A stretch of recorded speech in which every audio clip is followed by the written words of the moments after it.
財富積累跟技術沒有任何關係，靠的全部都是你觀察世界的角度。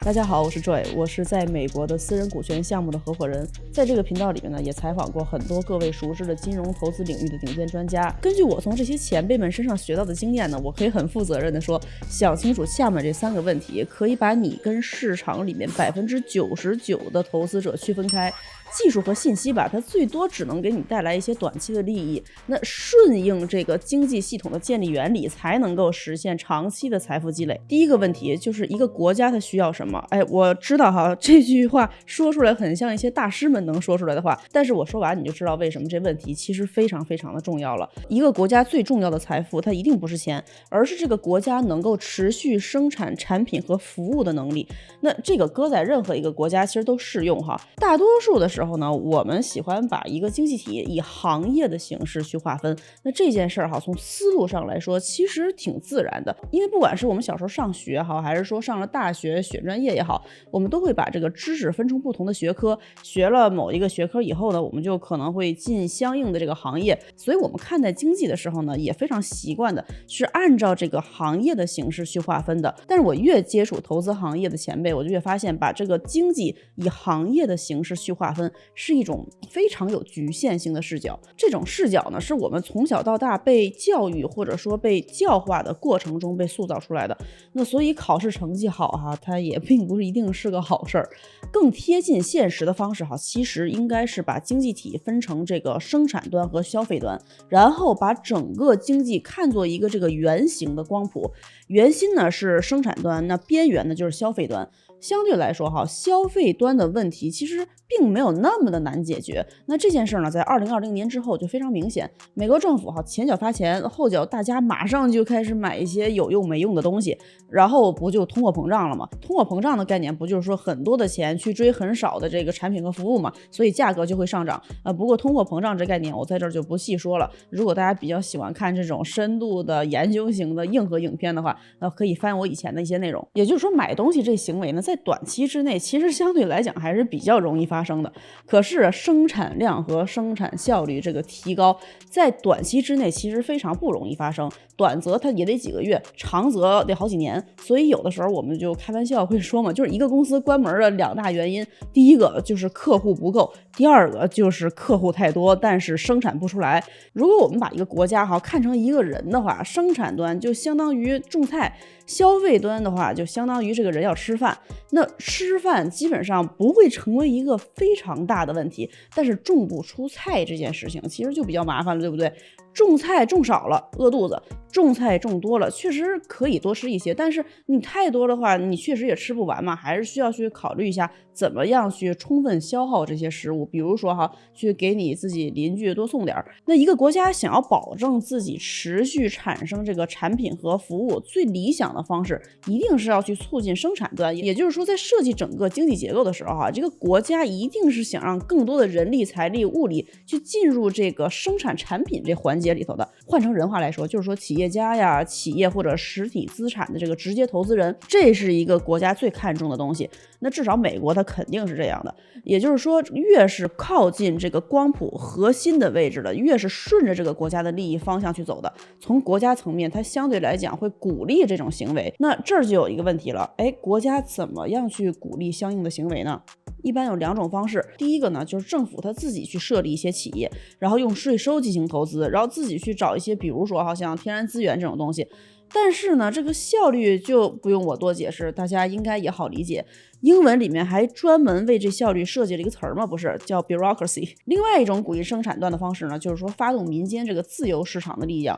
途徑就是靠建立稅法。所以第二個我們需要問的問題就是說，這稅法它是怎麼寫的？長期關注我的觀眾，你們應該是知道的。我經常提到的一個觀念就是說，稅法呢，它並不是一種社會集資的方式哈。對於國家來說，它就像剛才我說的，它是一種這個資源分配的途徑。那對於投資人來說呢，稅法可以被看作是一種懲罰的機制，至少在美國肯定是這樣。那不管是在哪個行業裡面越是靠近生產這一端的，也就是說企業家、企業或者實體資產的直接投資人，還有一些比如說天然資源越靠近這些東西的，那政府就願意去給你進行一些這個稅務的減免，根据時期不一樣哈，在細看不同的行業的時候呢，有一些時期某一些行業抵稅的優勢會高一些，有時候會低一些。那咱們可以先劃分一下，就是這個生產端和消費端。舉幾個例子，農業種植就是生產端，那我們去超市買菜就是消費端，鑽井取油就是生產端，去加油站加油就是消費端。BlackRock 買公寓樓或者說建公寓楼，然後往外租，這就是貼近生產端。那各位去租房子買房子，這就是消費端。生產端的這個資產所有者幾乎是不用交稅，或者是說交的很少的稅，很多的時候這個從法律上就給抵掉了嘛。那比如說像農業裡面這些什麼肥料、牲畜、設備開銷，第一年全部都是100%抵扣的。那鑽井產生的這個開銷100%可以抵扣。那關於能源這話題哈，我正在準備一系列的節目，會把這個能源這個事兒從生產端到消費端這些一手消息都盡量給大家講一遍。然後公寓出租這個地產裡面建築材料啊、大型電器啊，甚至說操作得當的話，就是增值這部分也可以100%的被避掉。这就是为什麼很多这個大型機構你會發現，稅法一改的時候，它馬上就會根據稅法去調整自己的投資標的。比如說前2天我就發了2封郵件嘛，就都是關於 BlackRock 的。一個呢是說今年 BlackRock 在半年的時間之內連續買了3家公司，而且都是100%股權持有量購買的。那這3家公司裡面有一家是做私人市場這個數據的公司，還有一家呢是為私人市場提供放貸的公司，還有一家是專門關注於這個商業地產收購和運營的公司。去年的時候我就發了一期影片，講了一下2023年和2024年這個美國的商業地產經歷的悲慘的故事，尤其是公寓類的這個租賃地產最後都發生了些什麼。然後那期影片裡面我也提到了，好像2025年的時候應該是一個公寓類地產反彈的向上走的這麼一個年份。我們需要關注的一個動向就是這些特別大的公司，他們是不是突然出現一些大肆收購的行為。果然今年这個2025年這現象就出現了。另外一個呢，就是 BlackRock 在今年第3季度的時候增持了45億美元的 Chevron 股權。這個時間點正好就跟這個大美麗法案提出來以後其中有一條條款保護了鑽井開銷可以進行100%稅務抵扣的這個稅務優勢，這個時間線它倆就重合了。也就是說抵稅以後 Chevron 的利潤空間不就大了嗎？那同樣是賺100塊錢，交50塊錢的稅和交10塊錢的稅，這差別還是相當大的。尤其是如果這差出來這40塊錢被重新投資的話，那這個就會出現非常明顯的複利效應嘛。抵稅的意義就是國家幫你變相加槓桿嘛。如果你想偶爾收到我這種郵件的話可以加入我這個郵件列表，鏈接在描述欄裡面，這一期的文字稿和配圖呢也在描述欄這個鏈接裡面，大家可以找得到。那這個時候有些朋友已經就控制不住，可能想去買一些股票了，但是各位稍等，我還有一個問題沒提到呢。這第3個問題可能是所有問題裡面最重要的，就是我在市場裡是什麼位置。剛才我們提到了很多能夠實現大量財富積累的人都是站在生產端的。那這個投資股票是在消費端還是在生產端呢？我相信有一些朋友到這兒可能心裡面已經開始隱約有一個答案了，就是說二級市場那個投資者是站在消費端的。從國家的角度上來講國家認為這二級市場裡面的股票交易行為是消費行為。有些朋友這時候馬上該舉手說了，說那麼多大公司不也做二級市場的交易嗎？沒錯，大公司也做二級市場的交易，但是這句話裡面有一個重點，就是這3個字叫大公司。它說到底它是一個企業，企業有作為企業屬性的這個抵稅方式，跟個人還是不一樣的。我知道把二級市場這個股票交易當做消費行為這個事兒聽起來非常的不公平，8九不離10呢，我是會被罵的。但是被罵我也得說，而且呢我還得慢點說，一定要讓各位聽清楚，股票或者是債券這個東西是被歸類到金融產品這個類別裡的。這裡面的重點呢在於產品這2個字，產品的價格跟金融產品交易市場裡面其他購買者之間的關係遠遠要比這個金融產品跟實際公司運營之間的關係要緊密得多得多。咱們舉個例子好理解一點，咱就說現在有個種聖誕樹的這麼一企業，這個創始人他賺的錢是來自於40%的這個聖誕樹總量帶來的利潤，還有50%的利潤呢是分給這個企業主的一個好朋友。那這朋友呢就幫着這個創始人從一個很小的小作坊擴張成了一個企業，買設備呀、買土地呀、買樹苗啊什麼的。這時候你就會發現了，還有10%。機智如你就去跟這個企業創始人和他的朋友說，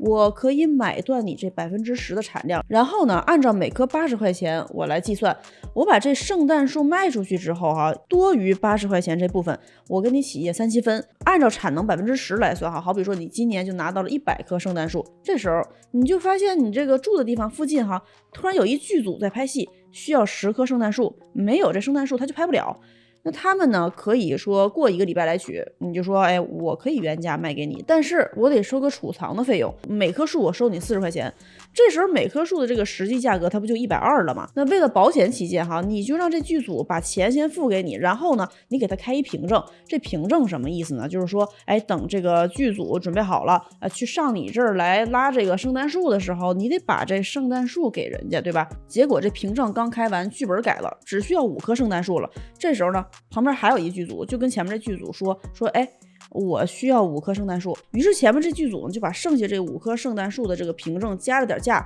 每棵150就賣給了第2個劇組。但實際這第2個劇組擁有的是這個聖誕樹嗎？並不是，他花的是每棵150塊錢買的這個上你這兒取聖誕樹的權利而已。如果這個時候出現了第3個劇組，那這劇組呢，直接找到你說他也需要10棵聖誕樹，你就說，哎，你看現在這個市場上面這個聖誕樹的價格已經是150塊錢一棵了，所以可以按照150塊錢一棵賣給你們。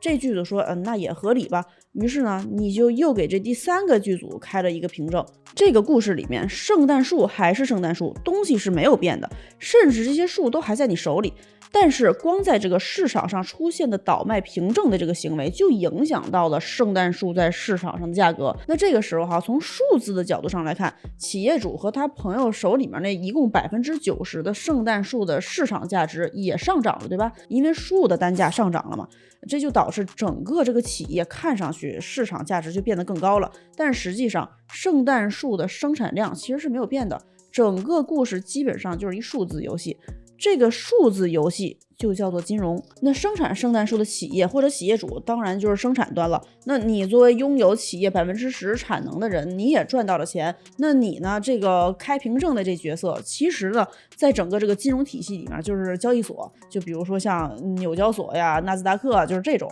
而這些劇組呢，雖然說他手裡面持有的是這個聖誕樹的這個憑證，但是說到底他們還是做了一個消費的行為。這些就是這個股票和債券的交易者。那這些股票和債券當然就是圣誕樹這個故事裡邊這個憑證了哈。那所以說，如果我們再回頭看一下整個這個光譜的話，那金融行業裡面最核心的這個生產端的位置上站的就是這個創業者和早期的投資人，貼近核心的是這個項目一些評估方和一些合格投資人吶，搞股權收購的這些機構。那再往後就是一些交易所，納斯達克這種什麼的。那再往後才是這些所謂的交易平台，就 Robinhood 這種。然後到最後的最後是二级市场的股票持有者。那所以在整個從生產到消費這個光譜裡面，如果單把金融這條賽道挑出來的話，股票持有者，也就是我們平時所說的這個散戶嘛，是站在這個光譜最邊緣的。所以一般來說越賺錢交稅交的越多的，基本上都是站在消費端的。那越賺錢抵稅方式越多的，基本上呢都是更貼近於生產端的。我这不是說你不能站在消費端重點是你要清楚的知道自己站在哪兒，意識到自己這個行為的這個屬性到底是什麼。這一期呢就先講這麼多，歡迎大家訂閱，我也等着看大家的留言，拜拜。